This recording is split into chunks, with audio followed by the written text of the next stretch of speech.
예, 이 시간에는 요한계시록 14장 3절부터 11절 말씀까지 읽었습니다. 오늘은 요한계시록 35번째 시간으로 부제목은 새 천사가 전하는 말입니다. 새 천사가 전하는 말. 자, 먼저 본문 3절 말씀 우리 같이 읽겠습니다. 시작. 그들이 보좌 앞과 내 생물과 장로들 앞에서 새 노래를 부르니 땅에서 속량함을 받은 14만 4천 밖에는 능히 이 노래를 배울 자가 없더라. 자, 여기 보니까 새 노래가 나와요. 성경에 새 노래가 여러 번 나옵니다. 이 새 노래라는 것은요, 새로 나온 노래라는 뜻이 아니에요. 여기서 앞에 붙은 이 새라는 단어는 헬라어로 카이노스라 그러는데, 이 카이노스는 무슨 뜻이냐면 질적으로 새 것이에요. 질적으로 새 것. 그러니까 하나님의 은혜로 구원받았다는 사실을 깨달은 변화된 사람만이 마음으로 부를 수 있는 노래가 새 노래예요. 그러니까 이 새 노래는 아무나 못 불러요.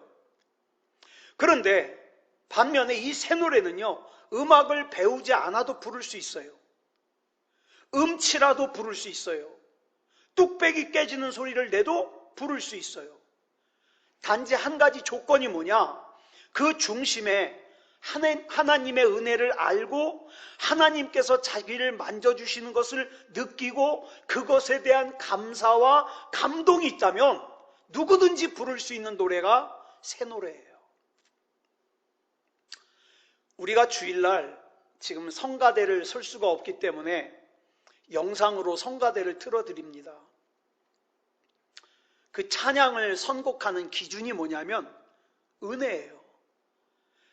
때로는 음이 잘 안 맞는 성가대를 틀어드릴 때도 있어요. 그거는 성가대가 얼마나 찬양을 능숙하게 화음을 맞춰서 잘하느냐가 아니라 그 선곡 기준이 뭐냐? 은혜예요. 얼마나 찬양을 오래 찾는지 몰라요. 자, 왜? 우리가 그 시간에 같이 성가대를 들으면서 우리도 새 노래를 부르려고, 새 노래. 자, 그러면 본문 4절을 보겠습니다. 자, 시작. 이 사람들은, 자, 여기서 말하는 이 사람들은 누구냐면 14만 4천 명을 말해요. 14만 4천 명은 누구라 그랬죠? 구약 시대와 신약 시대에 구원받은 하나님의 사람들. 이 사람들. 그러면 이들이 어떤 사람이라고 했어요? 시작. 여자와 더불어 더럽히지 아니하고 순결한 자라. 여기서 말하는 여자는 일반적인 사람인 여자를 말하는 게 아니에요. 성경에서 흔히 여자를 세상에 빗대어서 설명합니다. 그러니까 여기서 말하는 여자는 어떤 사람이냐? 우리의 관심을 끌만한 세상이에요. 그러니까 우리의 관심을 끌만한 세상과 짝하여 자기의 영혼을 더럽히지 않은 순결한 성도들. 그 성도들이란 뜻이에요. 이런 순결한 성도들의 특징을 그 다음에 보면 설명을 하고 있습니다. 시작. 어린 양이 어디로 인도하든지 따라가는 자며 사람 가운데에서 속량함을 받아 처음 익은 열매로 하나님과 어린 양에게 속한 자들이니. 그러니까 이런 성도는 세상과 짝하지 아니하고 오직 예수 그리스도만 따라가는 성도는 예수 그리스도의 인도하심을 신뢰합니다. 순종합니다. 그래 따라갑니다. 그래서 이런 사람들은 어떻게 했다고요? 사람들 가운데서 구원함을 받아 예수 그리스도께 속한 사람이라 그랬습니다. 자, 그 다음 본문 5절 보겠습니다. 시작. 그 입에 거짓말이 없고 흠이 없는 자들이더라. 여기 나오는 이 거짓말을 또 다르게 어떻게 번역하느냐? 교활한 말. 이렇게 번역도 해요. 그러니까 성도는요, 이럴 땐 이렇고 저럴 땐 저런 교활한 말을 하지 않아요. 예? 또 흠이 없는 사람이에요. 그럴 수밖에 없는 것이 우리가 지난 3주 동안에 하나님이 받으시는 예배를 갖다가 쭉 나누면서 번제를 드리는 6단계 가운데 안수를 함으로, 제물에게 안수를 함으로 어떻게 한다 그랬어요? 내 죄는 제물로 옮겨가고 제물의 흠없음이 나에게로 온다 그랬어요. 이와 같이 내가 예수 그리스도로 말미암아 내 죄가 예수 그리스도께 옮겨지고 예수님의 흠 없으심이 나에게로 왔기 때문에 나는 어떤 사람이 되는 거예요? 흠 없는 사람이 되는 거예요. 그런데 여러분, 이론적으로 이런데 저와 여러분의 실상은 어떻습니까? 흠도 많아요. 거짓말도 잘해요. 여러분은 어떤지 모르겠어요. 저는 그래요. 저는. 그러면 저 같은 사람은 하나님의 사람이 될 수 없다는 뜻입니까? 그렇지 않아요. 지금 이 본문은 뭘 설명하려 하고 있느냐? 최종적인 승리의 그림을 우리에게 미리 보여주고 있는 거예요. 히브리서 2장 14절로 15절을 보면 예수 그리스도께서 마귀에게 매어 죽을 수밖에 없는 우리를 구하시기 위해서 사람의 몸을 입고 이 땅에 오셨다 그랬어요.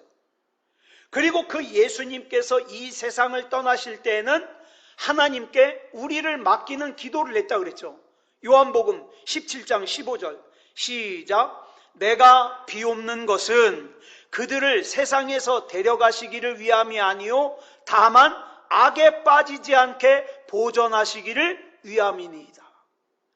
예수님께서 우리를 위해서 이렇게 기도하셔요. 그렇다면 이 거짓도 없고 흠도 없는 14만 4천, 즉 구약시대와 신약시대에서 구원을 받은 하나님의 백성들은 누군가? 어린 양이신 예수 그리스도의 보혈로 만들어지게 될 최종적인 구원을 받은 우리예요. 그러니까 여러분, 내가 비록 지금 이 연약한 육체를 입고 살면서 내가 자주 연약해서 넘어질 때가 많아요. 깨질 때가 많아요. 시험에 들 때가 많아요. 흠도 많아요. 그래서 어쩔 때는 하나님 앞에 기도할 때 차마 얼굴을 들 수 없는 그런 면목이 없음을 느낄 때가 많지만 그럴지라도 저와 여러분이 예수 그리스도를 끝까지 따라가면 아까 본문 4절에서 뭐라 그랬습니까? 어린 양이 어디로 인도하든지 따라가는 자가 되어서 사람 가운데서 속량함을 받아 처음 익은 열매로 하나님과 어린 양에게 속한 저와 여러분이 된다 이 말입니다. 그러니까 내가 시험에 너무 쉽게 무너져. 내가 거짓말을 자주 해. 내가 너무 약해. 내가 그 잘못된 것을 깨닫는 순간 이미 저와 여러분 어떻습니까? 그 잘못된 것을 예수님께 내려놓잖아요.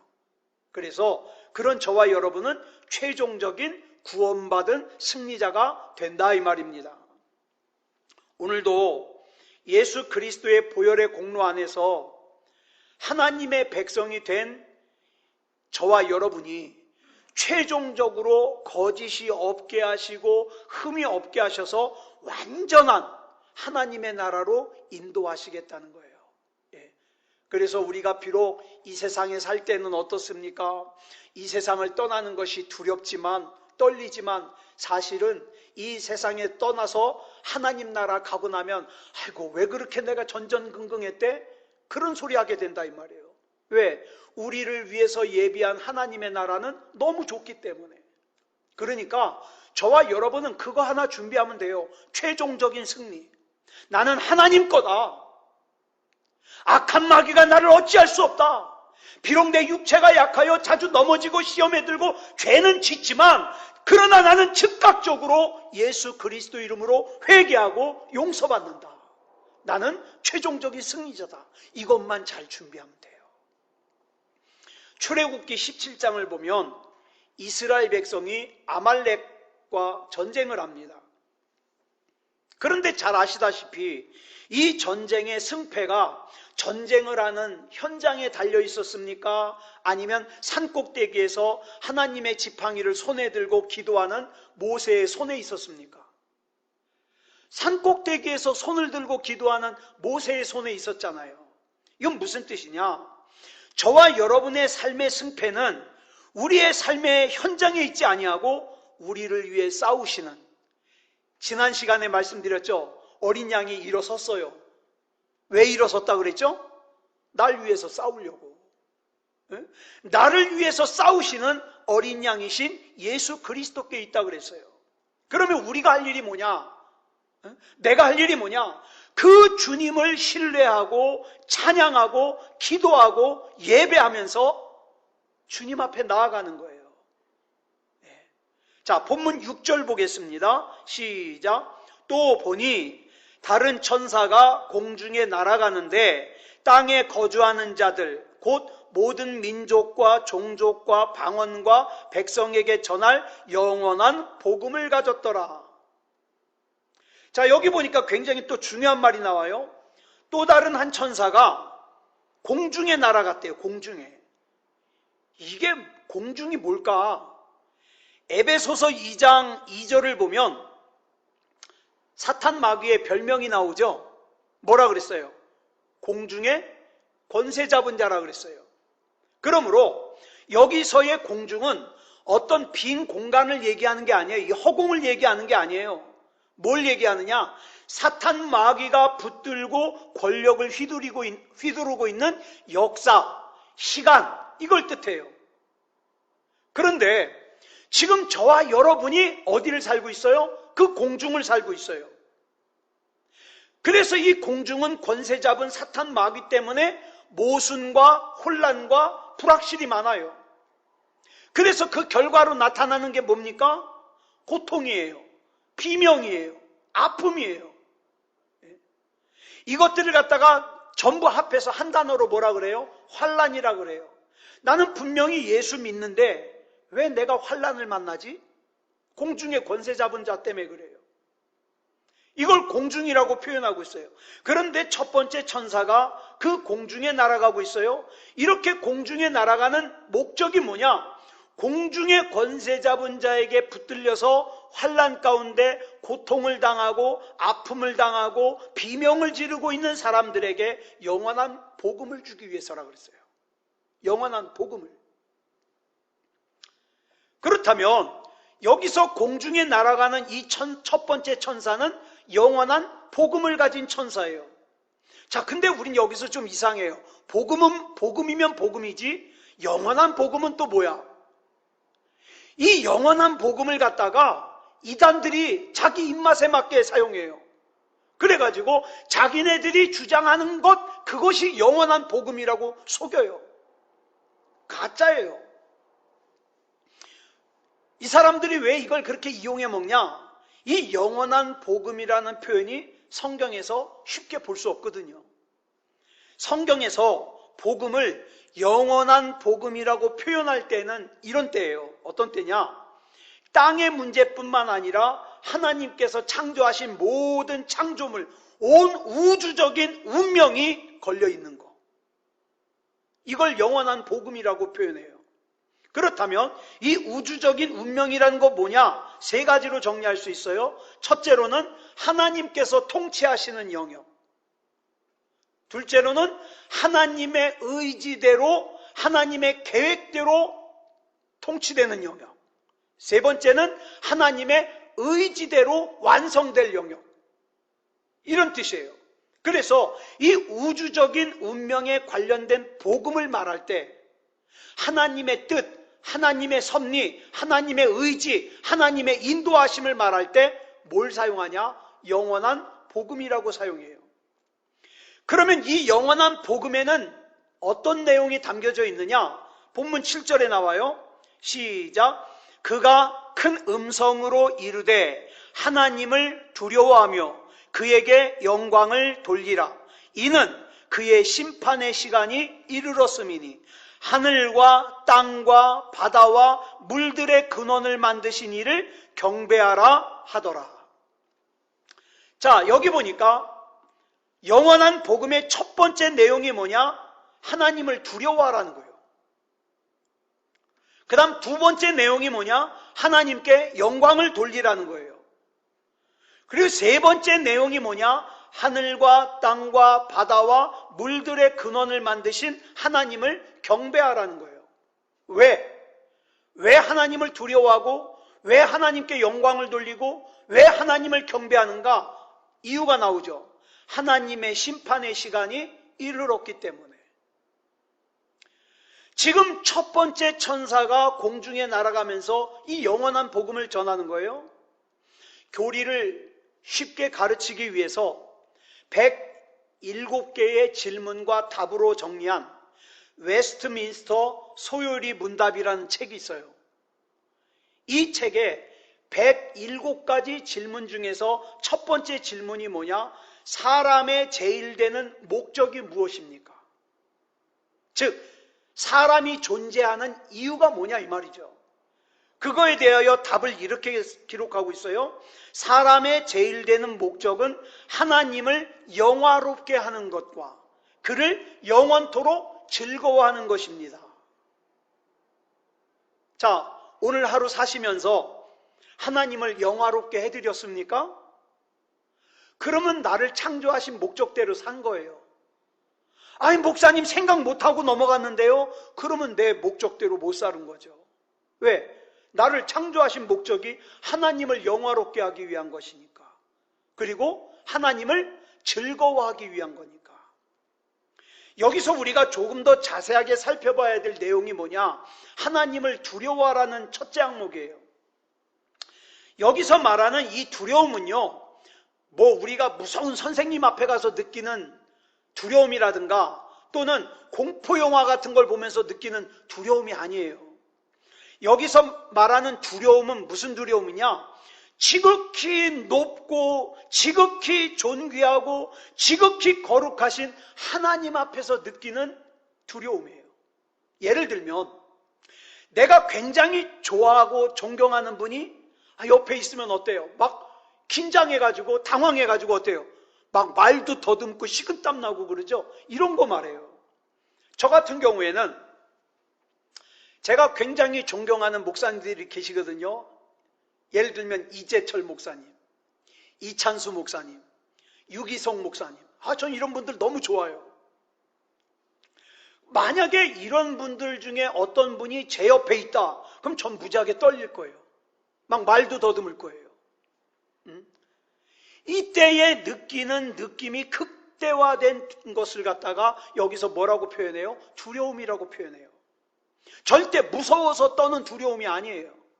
그런데 현대 신앙생활의 가장 큰 문제가 뭐냐? 하나님 앞에서 이 두려움이 없어요. 하나님 앞에서 이 두려움을 잃어버린 지 이미 오래됐어요. 그래서 예배를 드리는 것도 내 기분 내키는 대로지 하나님이 두려워서가 아니에요. 자, 그런데 이 두려움이 사라질 때의 현상을 사사기에서 잘 설명하고 있는데 가장 대표적인 말씀이 어디냐? 사사기 21장 25절이에요. 같이 읽겠습니다. 시작. 그때에 이스라엘의 왕이 없으므로 사람이 각기 자기의 소견에 옳은 대로 행하였더라. 잘 보세요. 그때에 이스라엘의 왕이 없으므로 그랬죠. 사실은 왕이 없는 게 아니에요. 이스라엘의 왕이 없는 게 아니라 하나님께서 이스라엘의 왕이에요. 그런데 이스라엘이 그 하나님을 왕으로 대우하지 않아요. 하나님을 두려워하지도 않고 하나님을 왕으로도 인정하지 않아서 하나님을 무시하고 자기 맘대로 살아요. 여러분, 저와 여러분이 살면서 인간에게 무시당하는 것도 굉장히 참기 힘들어요. 자, 일본에서 건너온 못된 것 중에 하나가 이지메라는 거예요. 우리말로는 왕따라 그러죠. 집단 따돌림인데 여러 사람이 한 사람을 집중적으로 무시하고 괴롭혀요. 그러면서 쾌감을 느껴요. 차라리 앞에서 욕을 하고 괴롭히면 맞서서 싸우기라도 하겠는데 뒤에서 자기네들끼리 모여가지고 수근수근하고 킥킥 웃고 책상 서랍에다 이상한 거 넣어놓고서 괴롭히고 그러면서 즐거워해요. 고통스럽죠. 무시하는 거예요. 그런데 문제는 우리가 하나님을 이렇게 무시할 때가 있다는 거예요. 우리가. 분명히 하나님은 살아계시고 나를 보고 계시는데 마치 내가 하나님이 안 계신 것처럼 살아요. 뭘 결정을 할 때 하나님께 묻는 법이 없어요. 예배를 드리고 안 드리고도 내가 결정해. 기도를 드리고 안 드리고도 내가 결정해요. 하나님은 이미 나의 주인이 아니에요. 내가 필요할 때 나를 도와주기만 하는 그런 존재예요. 하나님 무시하는 거죠. 여러분, 우리가 하나님을 왜 믿습니까? 우리가 예수님을 왜 믿습니까? 가장 대표적인 대답이 뭐예요? 지옥 갈까봐 믿어요. 저는 솔직히 그래요. 지옥 갈까봐 믿어요. 그런데 옳은 대답이에요. 왜? 하나님의 심판이 있다는 걸 아니까 지옥 갈까봐 믿는 거예요. 지옥 갈까봐 예배 드리는 거예요. 그러니까 이게 뭐예요? 나는 하나님을 두려워하고 있는 거죠. 적어도 저와 여러분 안에는 이 경건한 두려움이 있어야 돼요. 그런데 이 가장 기본적인 경건한 두려움마저 사라져버린 목회자와 교인들이 너무 많아요. 그래서 자기 소견에 오른 대로 자기 마음대로 살아요. 그게 안 된다 이 말이죠. 그 다음에 둘째가 뭐라 그랬어요? 하나님께 영광을 돌리는 것. 세 번째가 하나님께 경배하는 것이라 그랬어요. 이것이 뭐예요? 첫 번째 천사가 들고 가던 영원한 복음의 내용이에요. 하나님 앞에 경건한 두려움을 가져야 된다. 하나님께 영광을 돌려야 된다. 하나님께 경배해야 된다. 이 영원한 복음. 이제 그 다음에 두 번째 천사가 등장을 하는데, 자, 본문 8절 말씀 보겠습니다. 시작. 또 다른 천사 곧 둘째가 그 뒤를 따라 말하되 무너졌도다 무너졌도다 큰 성 바벨론이요 모든 나라에게 그의 음행으로 말미암아 진노의 포도주를 먹이던 자로다 하더라. 지금 이 그림은 어떤 그림이냐면 삶의 고난 가운데 던져져서 힘겹게 살아가는 사람들을 대표하는 반모섬에 유배된 사도 요한에게 주시는 메시지예요. 자, 그러면 당연히 시제를 뭘로 써야 돼요? 미래형으로 써야 돼요. 예를 들면 무너질 것이다, 무너질 것이다, 바벨론이요. 이렇게 해야 맞아요. 그런데 여기 보니까 두 번씩이나 완료형을 썼어요. 무너졌도다, 무너졌도다.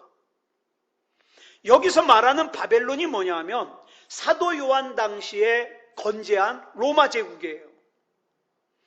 이 바벨론과 로마 제국의 공통점이 뭐냐? 예루살렘을 침략해서 무너뜨렸어요. 하나님의 백성을 혹독하게 괴롭혔어요. 그래서 이 바벨론이 상징하는 것이 로마 제국이라면 뭐라고 해야 돼요? 아직 로마 제국은 싱싱하게 아주 강건하게 살아있거든요. 그러니까 뭐라 그래요? 무너질 것이다. 지금은 살아있지만 무너질 것이다. 이렇게 해야 옳아요. 그런데 본문에서는 뭐라 그랬습니까? 무너졌도다. 무너졌도다. 큰 성 바벨론이요 라고 외쳤습니다. 그리고 모든 나라에게 그의 음행으로 말미암아 진노의 포도주를 먹이던 자로다 하더라 라고 했습니다.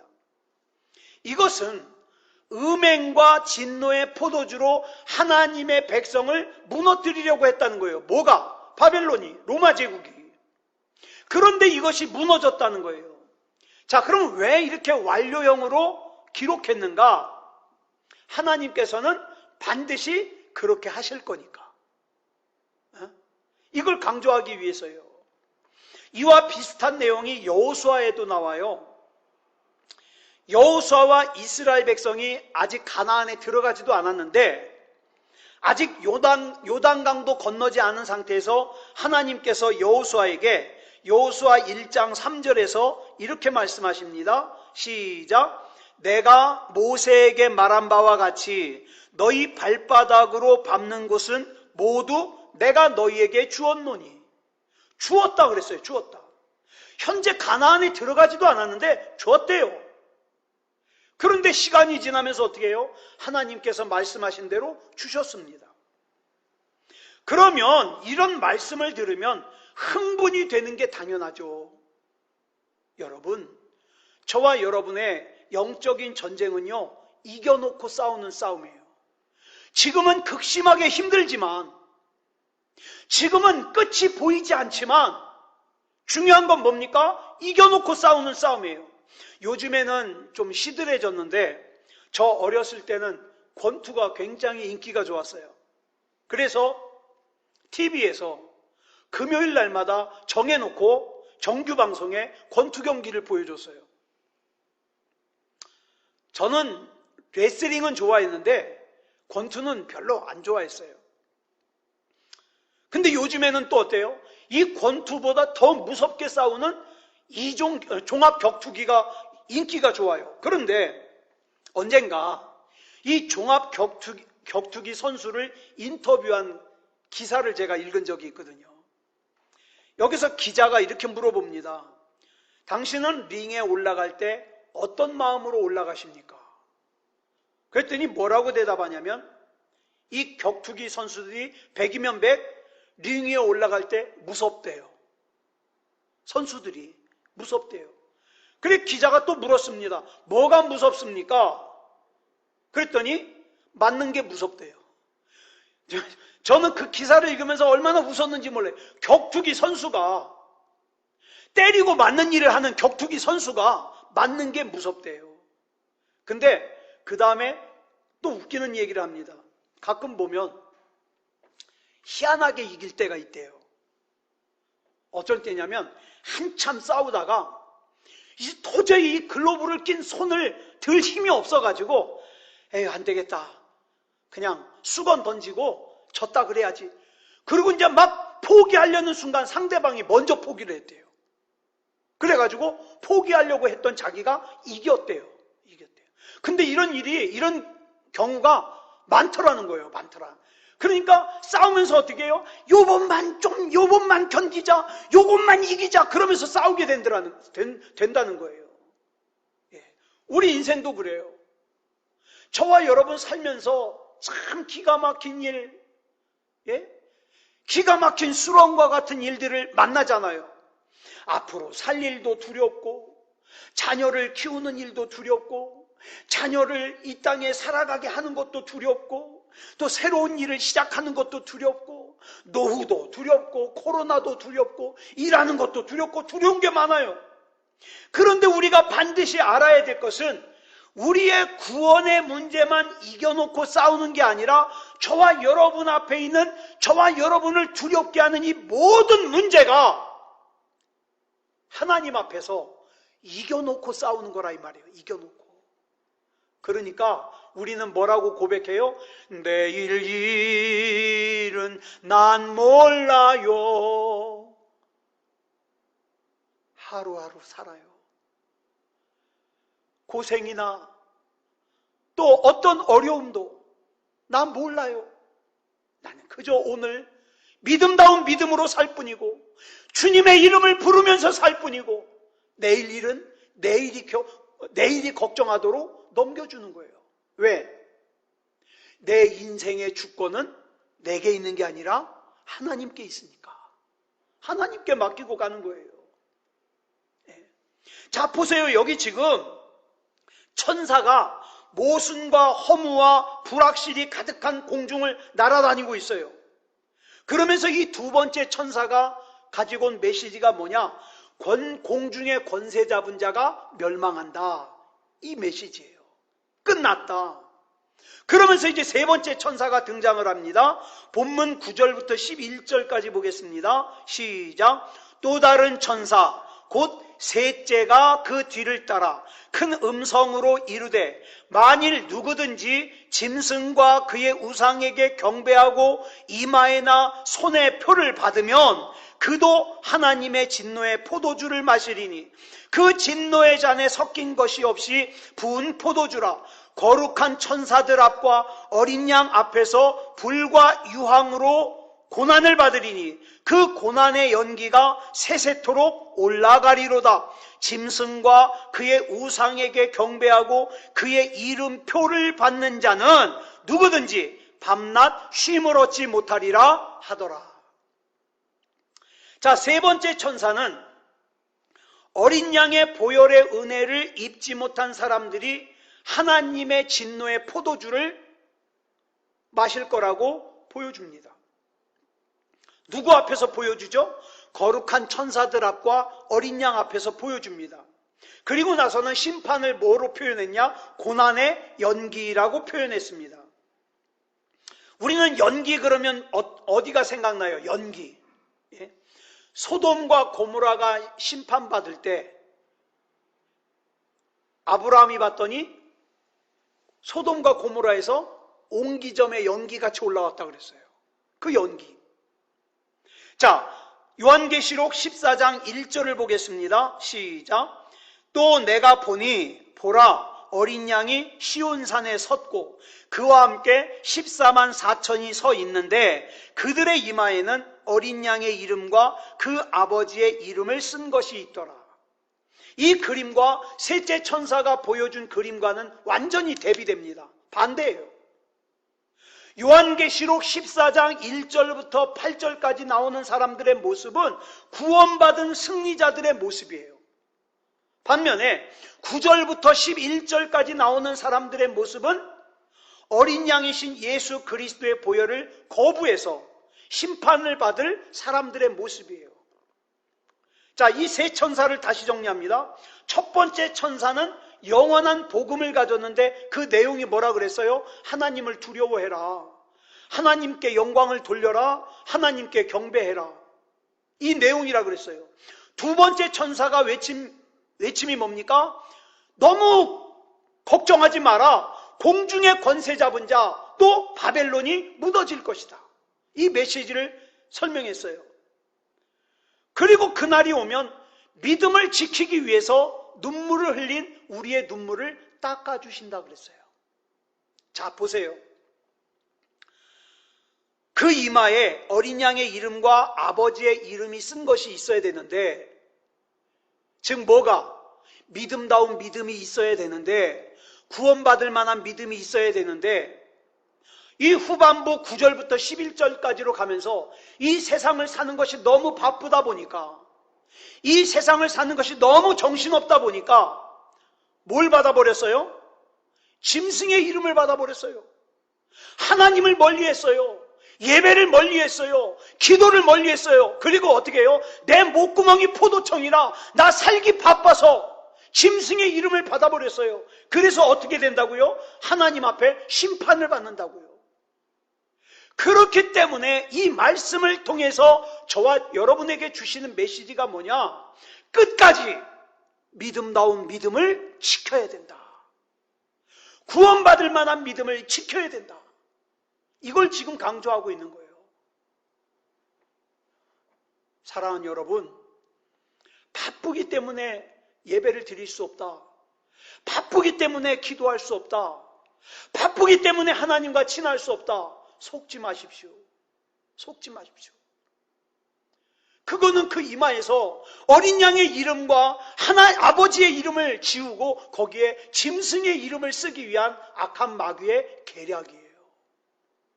절대로 거기에 속지 말고 나는 주님이 아니면 안 됩니다. 그래서 나는 하나님을 예배합니다. 난 기도합니다. 나 기도 잘 못합니다. 그렇지만 주님을 부릅니다. 이렇게 믿음다운 믿음으로 구원받을 만한 믿음으로 끝까지 지켜 살아내는 그런 저와 여러분이기를 그리스도 예수님의 이름으로 축복합니다. 기도하겠습니다. 사랑의 아버지 하나님, 감사합니다. 오늘은 세 천사를 통하여 전달된 말씀을 살폈습니다. 영원한 복음에 대해서도 우리가 살폈고요.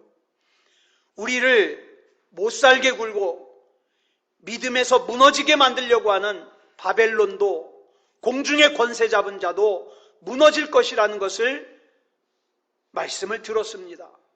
그렇기 때문에 우리는 끝까지 구원받을 만한 믿음다운 믿음을 지켜내야 한다는 것을 말씀을 주셨습니다. 끝까지 이 믿음 지켜나가게 주시옵소서. 우리 하나님께서 붙잡아 주시고 책임져 주시옵소서. 모든 것을 우리 주님 앞에 맡겨드리오며 그리스도 예수님의 이름으로 간절히 기도드려 싸움나이다.